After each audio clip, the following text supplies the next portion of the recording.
Good morning. Good morning. Good morning. Good morning. Happy what's the day? Saturday, April 6th. It is April 6th here in the Midwest, live from Detroit, but it actually still feels like February. As I said last time, just want to remind my people, I'm the weatherman, remind my people, it's going to be cool off and on for a while, y'all, so just get used to it. But welcome. I'm excited about the discussions we're going to have today. We got some great guests. I got a former colleague. I feel like we're still colleagues, but I've been knowing Mr. John Johnson for about 20 years now. And then we have one of my former students, Dejan, who's just brilliant, and we have a story we'll share, and he's going to do some spoken word for us and talk about things that he's working on and doing. So I'm excited about the folks we have on today. Also, I want to do a couple of quick shout outs. One, the last of the Lewis clan, Jonah birthday was on April 2nd. We having a big, it's not big. Let me start saying that, because my family be like, you ain't invite me. That it's not big like that.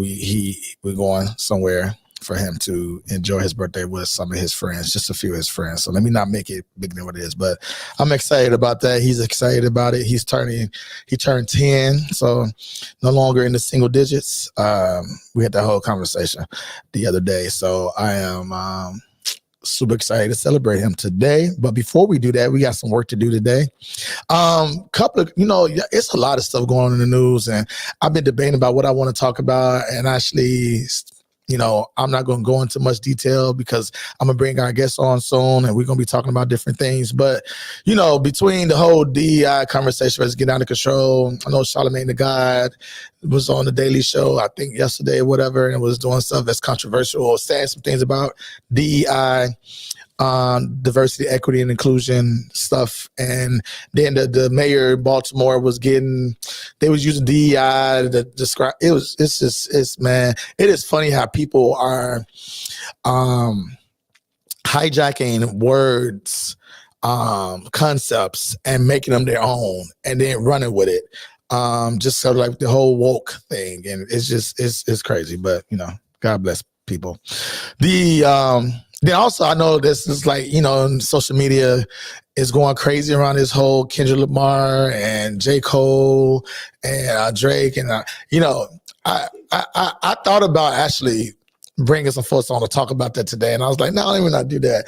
It's crazy. I like J. Cole and I like Kendrick Lamar. Drake, I know I'm going to make some people mad and their feelings, but Drake is Drake. Like, God bless him and all his fans and all that. That's good stuff. But like, Kendrick Lamar and J. Cole are my people. So I ain't finna get in the middle of that.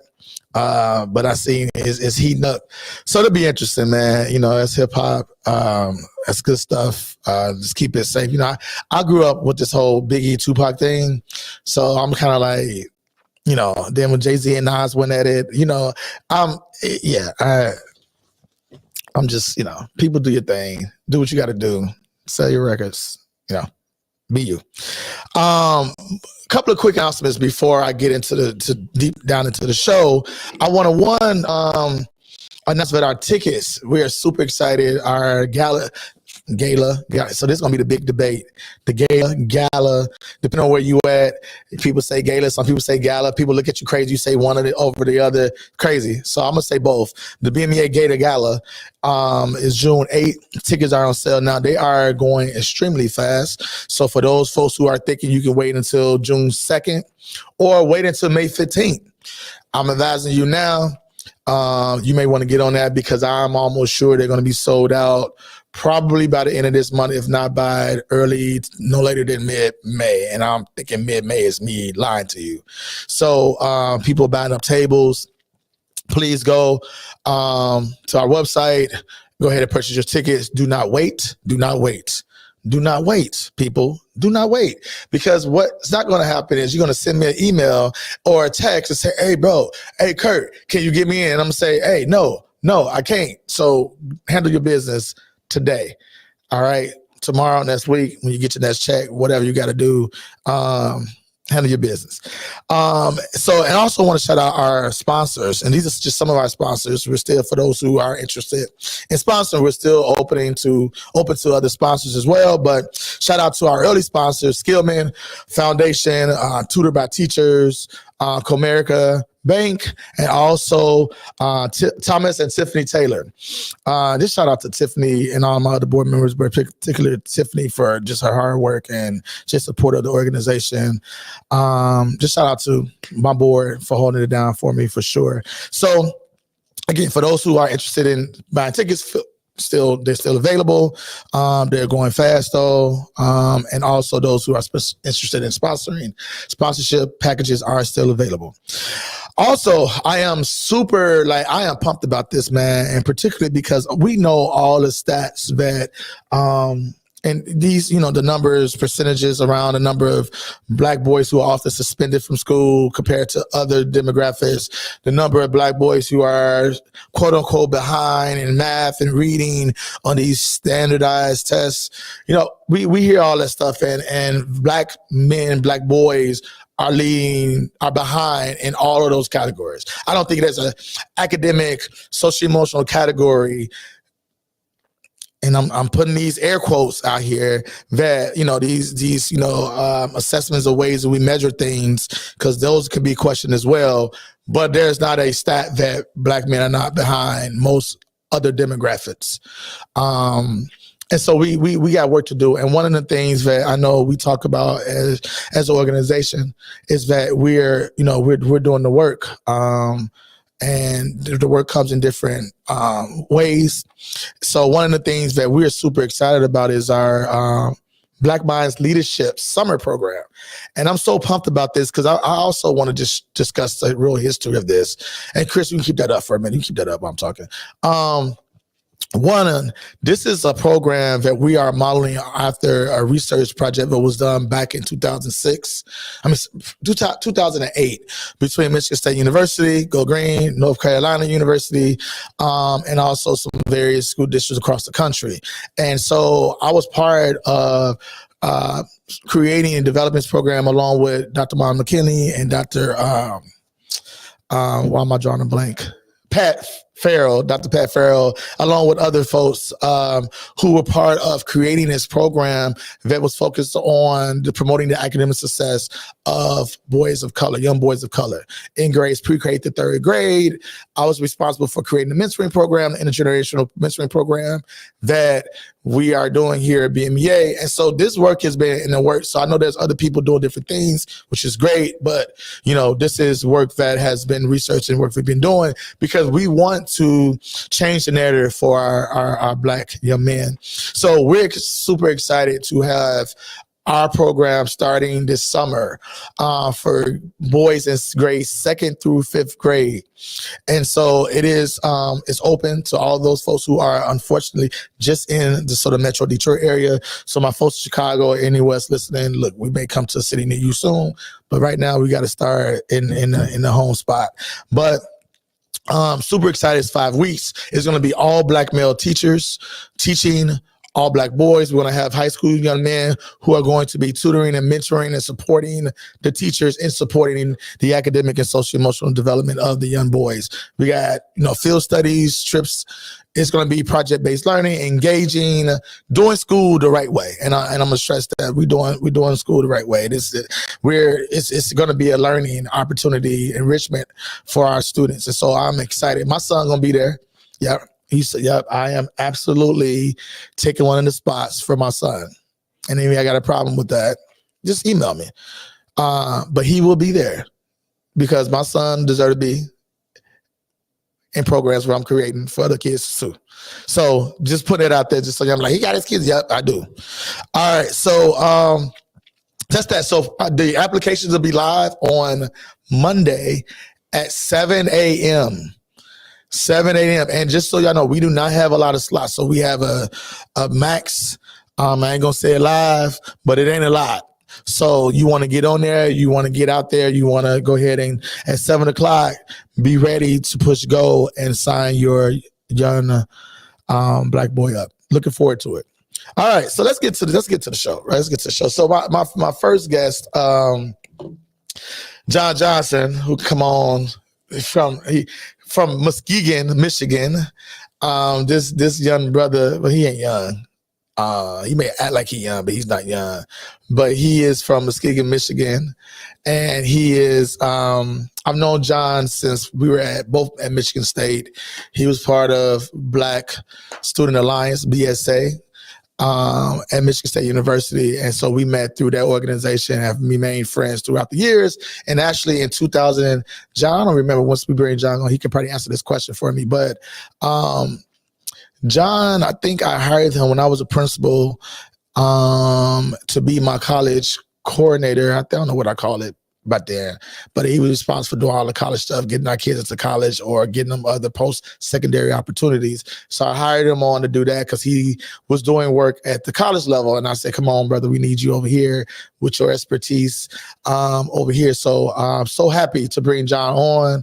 I don't know why John not on yet. I've been trying to get him on for the last 45 seconds. I don't know what my producer is doing today, but I'm like, can you bring John on? Bring John. Brother. Bro, how you doing? Hey, man, I'm doing well, man. How's your Saturday going? So far, so good. The sun is out. We got a little sun happening. That's a plus. We got to take what we can get. Hey, man, look, this is Michigan. Exactly. You from Muskegon, so you know. We can get snow in the next hour. And it's April, and it's okay because in May and June, July, we're gonna be happy.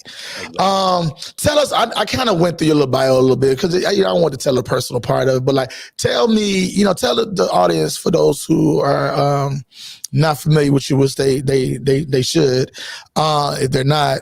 Tell us a little bit about sort of your journey that led you to where you at today. First, thank you for having me on. I'm excited to be here. I was telling some of my colleagues that I was going to be on the show. They was like, well, that's like being on the Oprah show for Black educators. Like, right. So I'm excited to be here, right? Let's say Oprah. No, shout out to Oprah. My journey started in Muskegon Heights, Michigan. Graduated in '97. Ended up at Michigan State University. Go green, go white. Go white. All day. And after graduation, I had no idea specifically what I wanted to do. I started in public relations and realized that was not it. And somehow I ended up in workforce development. Workforce development ended up working at the collegiate level. And then I got the tap on the shoulder from you saying, hey, I need you to come work at this school. And I've been there ever since, pretty much. I started off as the college coordinator, helping students again transition and figure out their post-secondary plans, and then moved up into the director's role, where now I'm the director of post-secondary pathway and programs at University Prep Schools. I've been there now for about, it's 8-9 years now. Funny how time flies. Time to get your pension. Exactly. And I'm also, this year, I was elected president of the Michigan Association for College Admissions Counseling. We're an organization, a statewide organization that, again, supports counselors and students in their transitions to college. So good stuff, man. And I appreciate the work that you do, man. And I be walking into these meetings and, talking to anything post-secondary or something to do with college access. And I'd be like, John, they'd be like, yeah, John, oh my God. John. Yeah, so you the man. But let's tackle this first question. As I was mentioning, and I hate going through these stats, these numbers, these percentages of Black boys that's not doing this. I just hate that because I think it feeds a narrative that, I want to start talking about the counter narrative. And so, but with that being said, as you think about, you've been in this work for a while and part of your job is getting students access to college or post-secondary opportunities. What have you found to be the biggest barrier for young Black boys or young Black men who are pursuing post-secondary opportunities? I I don't think it's just one thing. Like, right, I could sit on here for another hour and just really tell you the different factors that really affect students in their post-secondary planning. But if I were to name a few, one, and this is probably the big one, is like the belief that they can go to college, right? And so when I was a college coordinator, the conversation that would always come up is, Mr. Johnson, one, I'm scared. I don't know if this is the right thing for me. Two, would be like, what if I go and I don't make it? What if I don't graduate? And so like we have to like really focus on making sure that students, Black males specifically, have a platform in which they are able to address and talk about the specific issues, internal issues that they have as it relates to them. Students should graduate college, high school, and have a positive concept of themselves, right? When I am transitioning to college, I have to, one, have a college going mindset, but I also have to have the mindset that I can do this, that I can go here and I can graduate. They should also be connected to the resources and the necessary people who's going to support them in their journey as well too, right? And so that's why like programs like DEI, when you dismantle those programs, you dismantle resources that historically have led so many Black brothers to being able to navigate through the college going process, which is why it's important that we address those issues as well too. And then, of course, there's a financial, cost that's associated with post-secondary as well, too, right? So we know that the cost of higher education has grown tremendously over the last several years. It has become ridiculous how expensive college is. And so we have to make sure that students have the necessary funds to go to college, and not just the tuitional costs, but also those non-tuitional costs to go to college. What we found in some of my research that I've done is that it's not necessarily that they don't have the money to pay their tuition. It's that I don't have money to eat. I don't have money to get my hair cut. I don't have money to buy the necessities so that I can just live a everyday life. And so when those things do come about or whatever, students are sometimes doing the hustle thing where I'm taking two or three jobs. Yeah. And so now I'm taking 2 or 3 jobs and I don't have time to go to the math help room. I don't have time to go to the writing center because I'm always working. And those things affect students' GPA. It puts them on academic probation. It doesn't give them the resources and the support they need in order to be successful once they get to college. So, man, that's all good stuff, man. You could tell you probably do this job in your sleep because you got all the info. But let me say this to you. One, I got to do this quick, This is my show, kind of do what I want. So my boy, Dr. Gerald Dejan just texted me and it just popped up on my watch. So he's talking about my mug, how big it is. So I know he's watching this and he's talking about I had a big mug. First of all, it says father like no other. It is big. It is big. It's big for a reason because I got a lot of tea in here. All right, so I'll get you one, brother. I just wanted to point that out. So you're going to be clowning me on live talking about my mug. So anyway, my bad. I just had to do the interruption. Don't send me no text and don't think I ain't going to say nothing. All right, I got the mic. All right, so anyway, but so thinking about this, because, there's this I ain't going to say controversial, but this debate, particularly in the Black community around, whether kids should go to college or should we be getting our kids more in sort of the trades where, where there's a need, where they can make money, do their own business.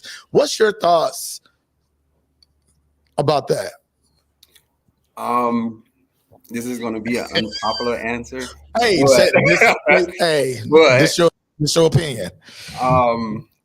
One, I think we do a disservice to our children when we tell them that they don't need to go to college or that it's not worth it. But I think we do an even greater disservice to our communities because we need Black lawyers, we need Black doctors, we need Black teachers. And we know that you need to have an education to pursue those careers, because what will happen in the next 10 years is that we won't have those individuals within our community because we've told them that you don't need college, right? And so when we're looking for a Black lawyer or a Black doctor in our community, we won't have any because we've told students don't go to college. And as we look at like growth jobs and jobs that are happening over the next, 10 years, jobs that have a great pay, jobs that have growth and longevity, jobs that have opportunities beyond just the state of Michigan or whatever. Again, a majority of those jobs, I believe like 70% of them require some form of post-secondary education, right? And so we need to start preparing our students for the growth jobs that are happening within the state, within the country. And also, we also have to prepare them for like the the global economy that we're now in, right? We're not just competing with the person who's sitting next to you in your classroom. You're competing with people from Japan and China and Russia and everywhere across the country, right? And so our students have to be better prepared to enter the workforce with that knowledge set. Now, having said that, I say college is for everyone, but my definition of college includes 4-year, 2-year trade schools, on-the-job training, certificate programs, any type of post-secondary education that leads to a certificate, which leads to a good paying job, right? Which leads to growth opportunities for the individual who is pursuing it, right? I think we have to get away from just defining college as Michigan State and Harvard and U of M or whatever, because for a lot of students that can be intimidating, right? But if you can say, hey, you can go to this training program at Henry Ford College and get a certification as a mechanic and make, $50 an hour while fixing cars and doing something you love, then you've changed the narrative for students and you make it more feasible for them to be able to obtain those resources and that experience as well as that certificate that can lead to a good paying job or a good paying opportunity for them. Yeah, that's good. That was a good political answer, man. You kind of was like, go to college, then you kind of brought it back and was like, but here's some other things. That was good, man. Look, I ain't mad at you. I just diplomatic. But no, I appreciate that response. So as we think about, affordable, like I took out loans. Like for me, growing up in Chicago, West Side Chicago, stand up. I was very I was like, I gotta go. This is, in my opinion, what I had to do to improve the life of myself and my family, right? And so going to Michigan State, I knew there was some money that I got, but also I had to take out a lot of loans, right? And it was a lot of loans. Yeah. To get the bachelor's and the part of the master's degree. I always tell Black folks, don't go get your doctorate. Go get your doctorate for free. Like, we should not be paying to go get our doctorate degree. Should be paying to go to get no degrees, but definitely not your doctorate. There's money out there. Let them pay for you. Whatever. I ain't going to start that conversation about, that 40 acres and a mule right there. I ain't going to talk about that because I'm going to say it here live. Schools should be free for all descendants of African slaves. Okay. Yeah. All right. School be free for Black folks. Let me say that loud. School should be free for Black people. 100% agree. I'm gonna say it one more time. School should be free for Black people. All right. So with that though, there's been this controversy around the FAFSA, right? And I don't know if you've encountered any of those issues. So we're gonna show a really quick clip and then I'm gonna have you comment on the other side. Garvin, it is an exciting time, but also stressful time of year for millions of families across the country. College acceptance letters are starting to roll on in, but this year, a major glitch in the new application process for financial aid has brought the process to a halt. Many students still don't know how much aid they qualify for, and the deadlines are looming. NBC Bay Area's Damon Trujillo is at a San Jose high school where counselors are trying to come up with solutions. The idea was to simplify the financial aid application process, but instead it made matters worse for thousands of students. And now it could be the difference between actually going to college or not. Because when we're reviewing that application, if we see something that gives us a question like... This is Higher Education Week in the East Side Union High School District. And these seniors at Andrew Hill High School are excited because they're college bound. I will be attending Grand Canyon University this fall. My dreams are to graduate from college and help my parents out. But the seniors have one major obstacle. They haven't been able to complete their application for financial aid, something that should have been done 3 weeks ago. The federal aid application is called FAFSA, and the new system isn't allowing many students to complete the online application. However, when I got to the part where my parents have to fill out their information, I still am unable to create my mom's account. Current glitches right now. What have you experienced any of that with your students? FAFSA has been an absolute disaster. It's been an absolute disaster. So first, historically, FAFSA has opened in October. And so what would typically happen is you get a majority of your students to complete that application by the time like Thanksgiving break happens. And so after Christmas break, they would have these award letters. And the award letters, for those who don't understand or know what that is, like it details like what type of financial assistance that students would receive, right? Whether that's grants, scholarships, loans, work study, etc. And so typically around this time of the year, counselors are sitting down, and I'm not going to say all counselors, I'm going to say our counselors, UPrep counselors would be sitting down one-on-one with students and helping them understand the amount of financial aid they receive. And if they have any gaps, how to fill that gaps, like, right? So you may have a $2,000 debt gap. So you might want to fill out some more scholarship applications and help them navigate like a plan on how they're going to pay that amount or whatever. Students right now don't even have an award letter, and we're in April. And so what will probably happen is that the push date on when like students will get these award letters has been pushed back so many times that we don't even trust the system as to like when they are going to get them or whatever. So if they were supposed to, the latest said that they're going to receive them in the middle of April. I'm not 100% sure if that's going to happen. But the reason that's so problematic specifically for Black kids, first gen, low income, is because they don't understand how to read these award letters. Like you'll have a kid who'll get like a full Pell Grant and they'll say, hey, I got a full ride to college. I'm good, right? And so they'll get on the college campus and the college is like, no, you owe us $4,000 or $5,000. Where's our money? Before you move into this dorm, before you start this class, before you buy a book, where's our money? And so by then it's too late to solve the problem. And either students' options is to like take out more student loans or go home, right? And so it's been an absolute disaster. But I think we also have to stop relying 100% on FAFSA to fund our education, right? Now, 100% every student should fill out a FAFSA application just to see where you're getting whatever. But you shouldn't rely solely on financial aid to pay for your education, because we know that a big portion of that is going to be your student loans, right? And we need to stop taking out these student loans because it is killing us financially and it's putting us in slavery again, right? Because you are stuck into that system and you have to pay that money back because it's the federal government and they're going to get their money. And so we need to really be pushing, especially as counselors and as parents, that your kid is filling out these scholarship applications. Great thing about Detroit is there are tons of scholarships available. And what we're seeing is that students are not filling out these applications in abundance that they need to. The Coleman A. Young, the Rosa Parks, the Detroit Promise, like these are all like they should be receiving abundance and they should be at capacity when it comes to getting these applications. But we know that they are not because students are not filling them out. And so the problem has to be, the problem is not necessarily on the students because we know they're not going to fill them out. The problem is like no one is making them do that. I know for me, when I was in high school, like my mama wouldn't let me go outside. Like you can't go hang out this weekend. You can't hang out with that fast tail girl this weekend until I see that scholarship application. We need to get back to that. We need to create platforms within our high schools where students have time during the day and there's a group of individuals who are supporting them to complete these applications. We can no longer tell students take out $1 billion in student loans and say, well, and leave them at their wits' end to figure out how they're going to navigate it by themselves.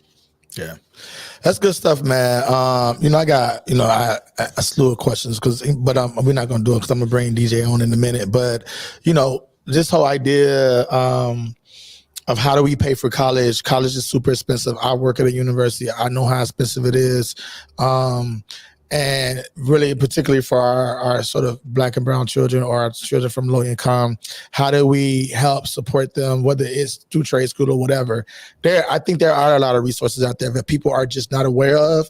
And so people like you are important. And if there's any other counselors that's doing the work, outside of, in other school districts, definitely share your thoughts around different ways as well to support our students because they need resources like John, right? They need you guys to really literally educate, inform them on the options and ways to get, because I wish I ain't gonna say it, my high school counselors were great, like giving me opportunities, but when they came to financial aid, and I love them, they were great when it came to that. But like the financial part, I was trying to figure out myself. Yeah. Right. So I watched you work and I saw I was sitting there watching kids go to schools and different, you found all kind of money for them. And I'm like, wow, I wish I had somebody who was looking out for my financial well-being, not just go and figure it out, but let you go be successful financially as well as the right fit, right? Because that whole right fit conversation is important too. We can go there with the whole, PWI, predominantly white institutions versus HBCUs. like that. Those conversations are still important to have, and regardless of where they go, I think again, I'm gonna stand on this. The descendants of slaves should have free schooling. It should be that simple. Exactly. To me. But I ain't the president or the Congress, because so that's what we need to be advocating for in this next election. Like who talking about that? Nobody. All right. So with that though, I'm gonna leave you on here. I'm gonna bring in I call him Dejan, but it's his I want to respect where he's at in life right now, DJ. Cause I was like, who is DJ? Dejan, what's up, brother? Hey, how y'all brothers doing? Good morning. Good morning. Doing well. So let me, just introduce everybody to Dejan, to DJ. I'm gonna call you DJ, brother. I'm working on DJ. DJ was one of my former students back in elementary school. So I've known Dejan for a while. I ran into Dejan, it was crazy how it all happened in December of 2023. Now, I was a principal. I was his elementary school principal. I think you got to HJ. You was in 4th and 5th grade? Was it just 5th grade? 5th grade? I had got to 6th grade too. I got to 6th Well, I know you went to 6th grade, but you started at 5th grade, right? To elementary school, right? Yeah. So he came in his 5th grade. Very wonderful young man. Did what anybody asked him to do. Didn't cause any issues. I'm being a little sarcastic there, but me and Dejan, we built a pretty solid relationship. And I ended up moving to the middle of high school. He ended up going to the middle of high school as well. And in 6th grade, some things happened, and some moves had to be made that actually, I told him this, I felt really bad about. So I'm gonna just, we said we could talk about, I expelled him from school. Like I said, you can't go here no more. And we ain't gonna get into the incident, what happened, but it was like one of those, this is the last time, you can't do this. And I expelled him from school. And I'm gonna say this, man. I told you this then, I'm telling this for everybody. I felt so bad about doing that. And I was always I used to talk to Chris, I gotta find this dude, I wonder where he's at. And let me say something how God worked, man, because we sitting there, BMEA is doing an event, Black Male Educators Alliance, for those who don't know. This is what this podcast is about. We were having an event for our families who are part of our mentoring. Actually, all of our folks that we support, our teachers, fellows, our principal fellows, and our families that are part of the mentoring program. And so we have this luncheon in December, and one of my other former students who's doing magnificent things out here in the world, Trinity, shout out to Trinity. She was dancing. She's one of the dancers for Beyonce, and she's just, now I don't know the lady she was dancing with on the Today, not Today Show. Shakira. What's her name? Shakira. See, Shakira. Don't judge me, nobody. I ain't know. I don't know who she is, but Shakira. She was dancing on the Tonight Show, which I watch actually before I go to bed every single night. But that night I fell asleep. Crazy. But I woke up wait, what? On social media, I'm sitting because I actually would have loved the shock of watching wait, that looked like Trinity up there. That would have been hype. So I tried to replay it and do it again. It didn't work. So anyway, it was hype. So anyway, she comes because she's performing and speaking to our families at that event. And she brings this young man with her who had a hood on, I believe, and his do-rag on. So I didn't even recognize. So I go say, hey, Trinity, what's up? I'm proud of we talking. I'm like, hey, how you doing? Talking to him. I didn't even recognize him. So we said that. So she said, you know who he is? I was like, no, I don't. Then he took off. Lost my mind. I've been thinking about this young man for a very long time, and here he goes sitting at the table. I didn't even recognize who he was at first. So anyway, that's the story. I told you I was going to share that. I appreciate you, man, coming on. And I share that story only because I think as a Black male principal at the time, a Black male teacher, which part of our organization work is to promote and support Black male educators to continue to recruit and get more Black male teachers in our schools. I kicked another young Black boy out of school, right? And I think about that every single day, because that was a big decision that I had to make, right? And you can talk about it when I'm done on my soliloquy right now. You could talk about whether, you know, what happened to you, what happened after that situation. But, you know, I think about those decisions, right? And for me, those decisions are not easy for me, because I'm always thinking like, what can we do? How can we support him? Can I just keep him in my office? And, you know, I think I did all that before I made that decision, or tried to do different things like that. But like, those are the things I'm always thinking about, because those are decisions people are making every single day. And I think some of us Black educators and principals actually feed into this narrative of we do just as much damage and we disadvantage our own folks more than other folks, right? So I always want to call that out too. So anyway, let me get off my high horse. So Dejan, tell us a little bit, like, just, you can start there, like, after this incident, what happened? Like, what happened? What ended up going on for you? Well, first of all, I want to say I don't feel no type of way about that. I was supposed to get expelled, but at that time, though, I don't know if it was you, but I'm pretty sure it was you. In 5th grade, we had a program for like writing and music and mentoring Black boys. That was one of the best things that happened to me during that time. That was like everything for me, especially because growing up I didn't have male Black teachers, so that was like, I just want to thank you for that. But after that, it actually kind of changed. Like, it was, I had been expelled previously one time, so that was my second time being expelled. So this time, you know, I'm thinking like, I gotta get myself together, I gotta be better. But you know, I was still myself some, but I was good for the most part. 9th grade came, I ended up getting expelled again. So it's like things continue to happen. It was different circumstances. But I say that to say all these things happen, but every time something bad happened, like expulsion, I had a time to self-reflect and at least become better in certain aspects. So after 9th grade, that was when I really had to buckle down. And I ended up graduating 3.6, National Honor Society, Midnight Golf alumni, uh, you know, things of that nature. But throughout my whole school career, like, I had about 20 plus suspensions in elementary school, and I got expelled 4 times, but it took for me to go through that to actually find myself and figure out what I wanted to do with life. That's what's up, man. I appreciate that. And you know, I was proud of you then. I'm proud of you now. I know some of the things that you do outside of having a wonderful girlfriend. You have your own identity. You have all the things that you also do as well, and we want to highlight that a little bit. So, you know, what got you into this? I mean, do you call it spoken word? What are you actually? Yeah, you got a spoken I got you, word. because I look, man, I want to respect people's craft, and I don't want to be calling stuff that ain't what it is. You be like, it ain't spoken word. I do this. So you call it spoken word. What got you into doing that? That kind of work? Well, I've always written little poems, like, here and there, especially, like, you know, when you do it for school, I always enjoyed that.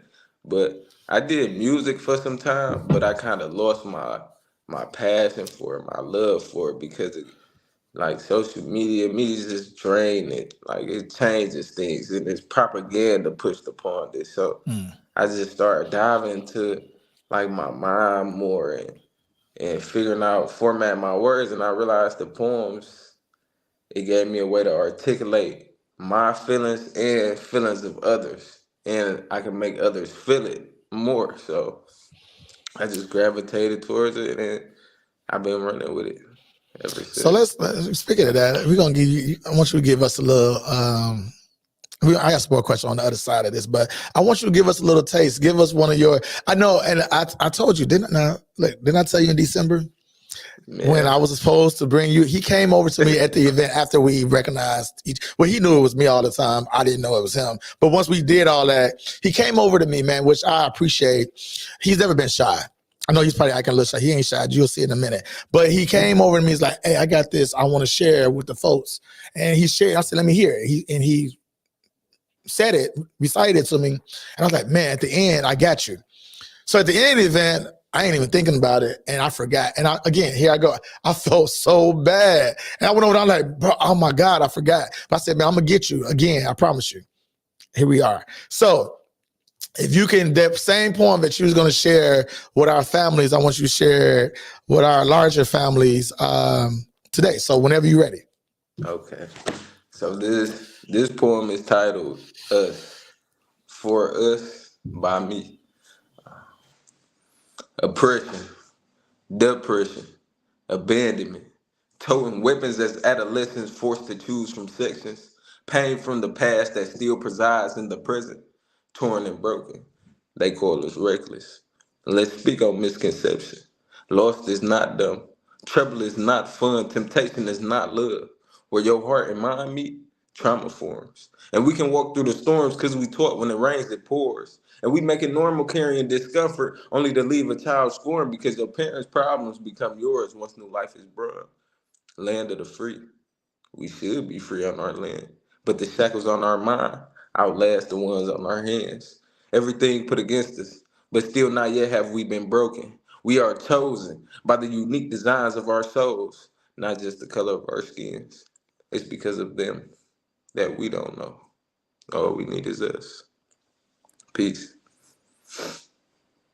Good stuff. Good stuff. Man, that like let's go. Let's go. That was great. That was great. What inspired you to write that? Like, tell us what inspired you to write that. I believe at the time it was something going on far as it's always something going on in the America we live in. Man. It was just a situation like that, and I just I be getting tired of it, So I just wanted to articulate that if we have more unity within ourselves, within our community, it can be changed. Like if we was to stick together more. I seen a video about like how they say we have the crab in the barrel mentality. But the man is like, crabs are in the wild, when they in the wild, they travel together. So when one is in a barrel, the other one is in a barrel hoping to bring all the other crabs out with it. Like we're not supposed to be a crab in a barrel. They taking us from our natural selves. So I just wanted to enforce that again. Let people know that you are loved, you are cared for, and together we can be something much bigger. John, if you want to jump in at any point too, you can, man. Cause I it's so much going through my head right now, man. And this is just like, go ahead, man. If you got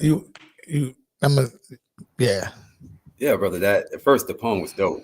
Like that's next level. When you are thinking about like your future as it relates to like what you just said and things of that sort, and not even just your future, but the future of like your colleagues and your people of your age or your generation, like what is your hope? What do you hope to get out of this message that you're doing through your poem? I know, like, I just want to touch people, like spark an idea in someone's mind, like just hearing my poem from any standpoint, any view, like I perform it for all different types of people, just to give them that thought in their mind, like. And when I perform it, like it's a different in person, but I want you to actually think about the things I'm saying. Think about, how would we be together more? Like what things could we do? And I just want to push that message to, like I said, we are loved. I believe a lot of people yearn for love. Like you are loved, we are loved. Let's love one another. Let's come together. That's my message. Man, I'm we about recruiting, right? So these things are falling in my ear. But let me say this, they've been falling in my ear all day. But let me say this to you, man. Have you ever thought about being a teacher?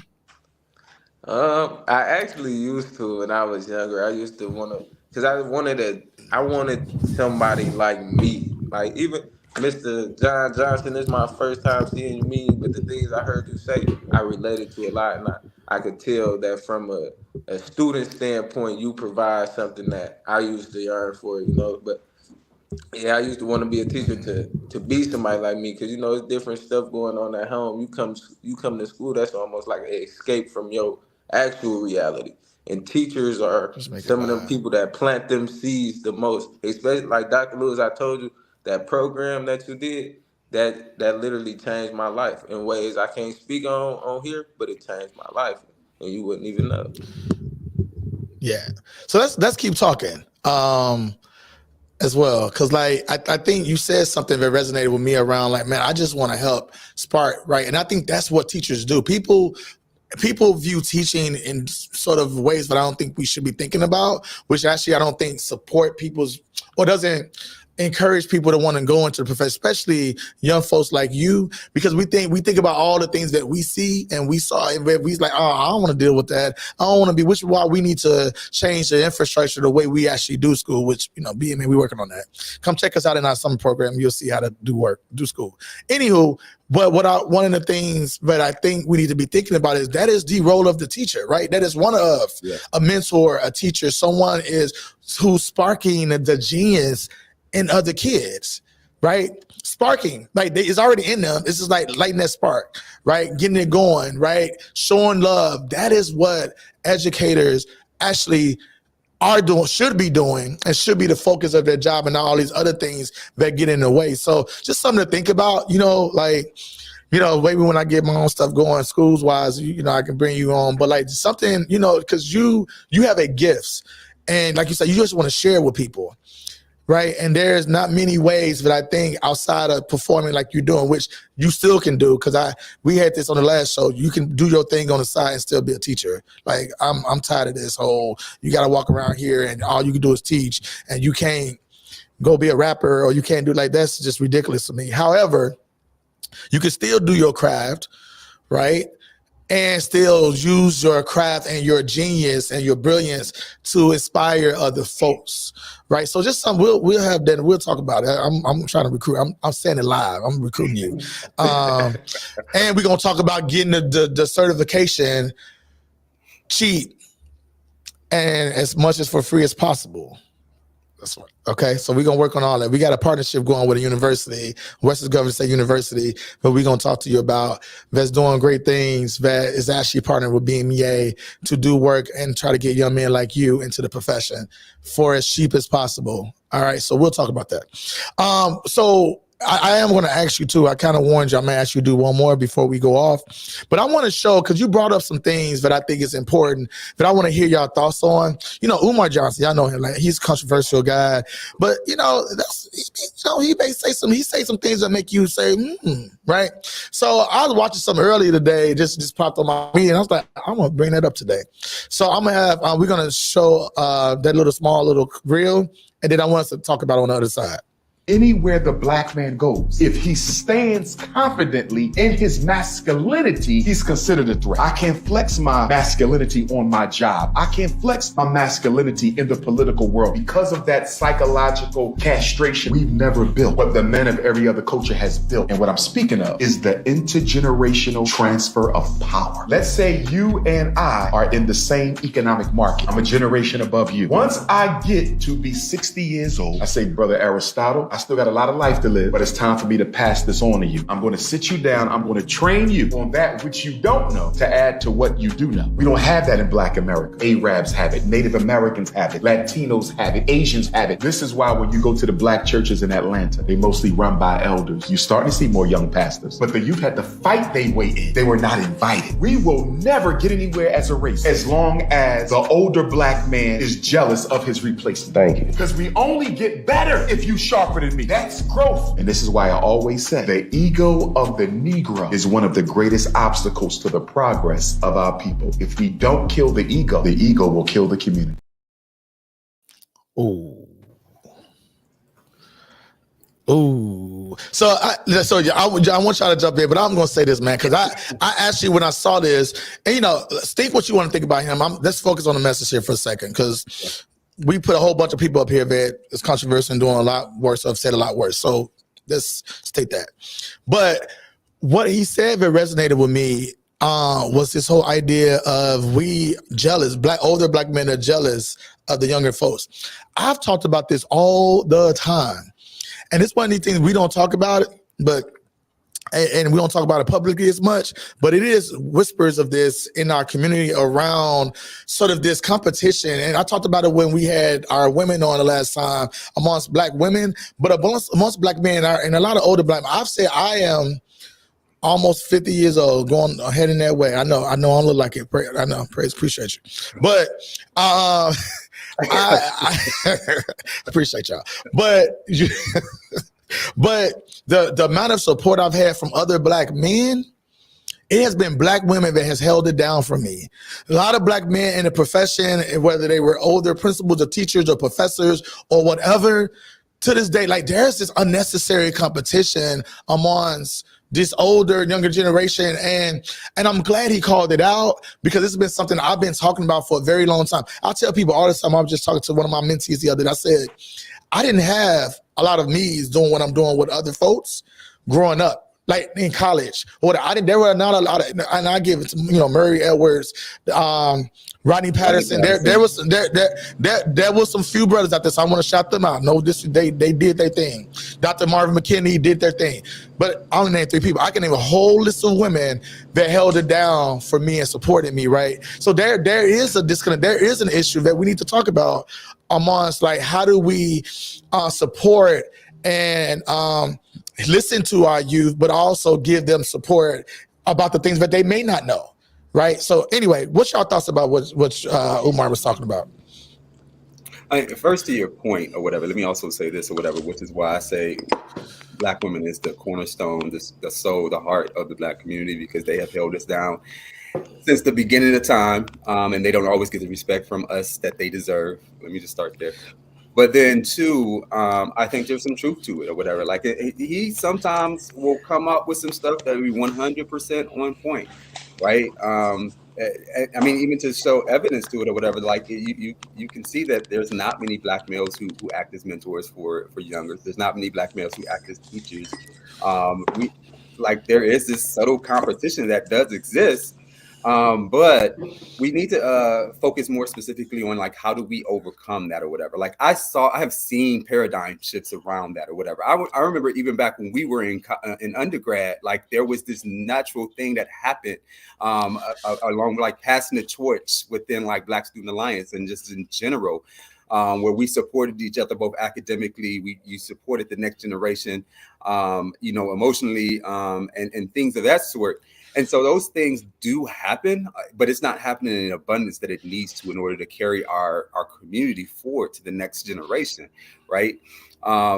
Which is why I'm such a big advocate, and I love this program. Which is why I love BMEA and the work that you guys do, is because, again, that's the paradigm shift that we need. We need more of that. And we need more opportunities where brothers can mentor each other and brothers can support each other, and things of that sort. And so it's happening. It's happening slow, but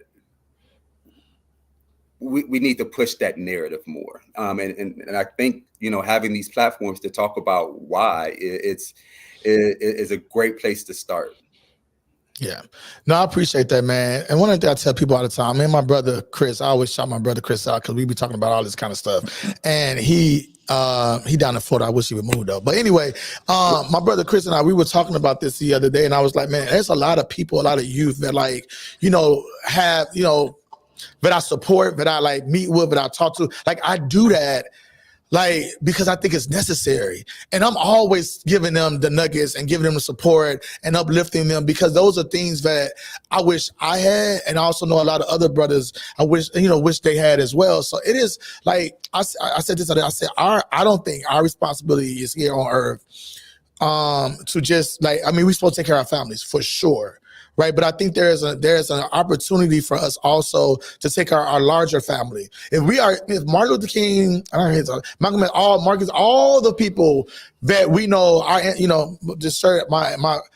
my ancestors got me.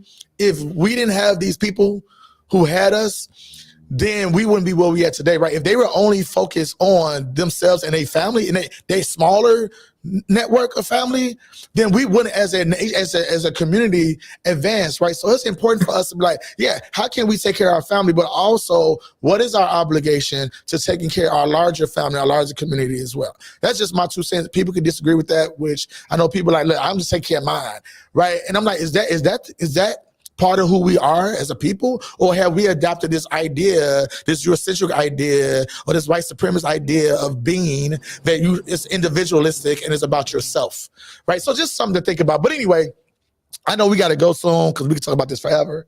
DJ, if you had anything to say before we close out, I'm also have you do one more. Wait, we can find you. Did DJ disappear? Oh, okay. DJ's having some tech issues, so we may not be able to, man, I was looking forward to that last piece. But any last words, John, before we get off here? Yeah, definitely. First, thank you again for having me on here. Like, again, I'm a big advocate, a big fan for BMEA. So it's always a pleasure to be here. Second, again, continue to push the narrative around going to college or whatever. There's tons of post-secondary opportunities for our students, and the way that our workforce, our economy is going, a post-secondary education is necessary for for success or whatever. Now, that's not to say that if you don't go to college, your life is over, like, right? Like, let me not also make sure I explain that part of as well too. But education is definitely a bonus or whatever. We just have to teach our kids on how to do it properly so that we're not billions of dollars in debt going to college. Man, hey, let me shout out. Hey, I got all my loans forgiven in all of Jesus' name. And I haven't even said that publicly out loud, but like, I want to shout out Chris. So like, Chris Watson, the producer, like, he did his thing. He's like, bro, you got to get on it. And I got it, man. I'll tell you, that'll be another story. That'll be a testimony one day. But also, I see my guy Pillar and Pride, Tyree Williams, representing. I got this shirt from his store, Pillar and Pride, Westside Detroit, 7 Mile and Woodward. That brother is one of the one brothers who was actually a support. We call it, we brothers, and I think Tyree maybe a year or two older than me, but he was somebody in college who I felt was a mentor to me. That was like bringing me along, like got me into this, like, I still get mad, but I ain't go to Zimbabwe with him because he went to Zimbabwe for the study abroad, and I don't know why I ain't go. He should have just like made me go. But I got this shirt, support Black businesses. He also has their own UPS store. Is it UPS? It's UPS. UPS store. Oh, shit, this man, like, don't you know that? UPS store also off of Woodward in the Midtown area as well. We actually went and just mailed some stuff off and did business with them. I ask you, I beg you, go take the trip down to the Midtown. If you got any shipping needs or whatever the case may be, go to him. All right, go to his store. It's Black owned. Let's support our people. All right, so DJ, I see you back on. You good? Yeah. All right, so let's end. No, you good, man. Look, it's technology. It's all good. Hey, technology can be your friend and it can be the enemy, for sure. So if you don't mind, if you want to share one last thing, and then if you are open to sharing another one of your pieces, I greatly appreciate it to close us out. Okay, so let me just say this. I wanted to comment on the Dr. Umar video, but I was having so many technical difficulties. I'm pretty sure y'all touched on everything though. I just wanted to say, that was another piece of my last poem is we go against each other. Like when I got a poem where I say we go against each other when we all we got. We rep our hoods like our bloodlines, but let these folks come back and buy our blocks. Like, it's just, I believe, free game is game. We should, or like the video said, you should want the next man to be better than you, to impact the future. But this last poem I'm gonna end out with, it's actually, it's not memorized, but that's because I just wrote it yesterday. When I realized our topic and everything, I just wanted my college experience is different. I went to a PWI. It was in Arizona, which is miles and miles away from Michigan. But I just wanted to share a college viewpoint from a student of my calendar, lacking the financial aid that Mr. John Johnson spoke on and everything. And everything you said, I felt it, and you're gonna hear why. And I just want to say, my poem is not to like shy anybody away. If anything, is to motivate, and it's my story. But it's just I know it's the story of many others. So I'm gonna say it now. I should have said no. No to being the one to break the curses put on me generations ago. No to stepping out of my comfort zone. No to pulling out of my roots in order to grow. Cause now I feel like a dead flower. Brittle, falling apart slow. Is this freshman depression? I should have listened to what I was told, but nothing could have prepared me for this. I'm thousands of miles away from home. People I love are getting sick, phone calls every other day letting me know about all the problems I've missed. Why do I feel guilty? I should have said no to school. No to paying thousands of dollars for books I might not use. No to getting tutored by the computer because that's who mostly teaches now. It feel like they just want me to figure it out. I should have said no. No to dealing with the pressure of figuring it out. Figuring out who I'll become, like what I really want. Feeling like I'll break loose soon because my major ain't really fitting. And I need 3 of my grades to improve or my scholarship would be non-existent. Ran out my meal plan for the week so I can't get no ticket. Parking enforcement caught me dropping something off again, so I just got another ticket. Started working 2 jobs, thinking that'll fix it. Now it's sleep I'm missing. And my paychecks don't equate to my cost of living. This is still the first semester. A little over half of that. Now they asking for $9,000 just to continue. Like I have that. Like my family have that. It's like them situations that hurt you so bad you just laugh at it. And yeah, that broke me. At a time I was so far from home, surrounded by thousands of people still feeling lonely. So I left. And after having all this time to reflect, though it wasn't the best, it wasn't all bad. That independence helped me learn things about myself I didn't even know I needed to address. Figuring out what's next, what's planned for me.